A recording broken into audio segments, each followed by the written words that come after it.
দাঁড়ান ভাই, ভিডিওটা উপরে টান দিয়েন না। আচ্ছা, আপনি কি মুনাফিক নাকি মুসলিম? চলেন এটা জেনে নিই। আসলে আল্লাহ তাআলা যে জাহান্নাম বানিয়েছেন, জাহান্নামের ৭টি স্তর আছে আমরা সবাই জানি। কিন্তু হয়তো অনেকেই জানি না জাহান্নামের কোন স্তরটা কোন বান্দার জন্য। চলেন জেনে নিই। জাহান্নামের ১ম স্তরটা হচ্ছে গুনাহগার মুসলিমদের জন্য এবং জাহান্নামের ২য় স্তরটা হচ্ছে খ্রিস্টানদের জন্য।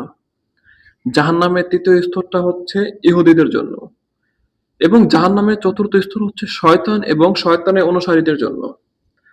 জাহান্নামের ৫ম স্তর হচ্ছে নাস্তিকদের জন্য এবং জাহান্নামের ৬ষ্ঠতম স্থান হচ্ছে হিন্দু এবং বৌদ্ধদের জন্য এবং জাহান্নামের ৭ নম্বর স্তর, যেটা জাহান্নামের সবচেয়ে নিম্ন স্তর, সেটা হচ্ছে মুনাফিকদের জন্য। এখন মুনাফিক কারা? মুনাফিক হচ্ছে তারা যারা মানুষকে কথা দিয়ে কথা রাখে না এবং যারা ইবাদত করে শুধুমাত্র মানুষকে দেখানোর জন্য, আল্লাহ তাআলার সন্তুষ্টির জন্য না।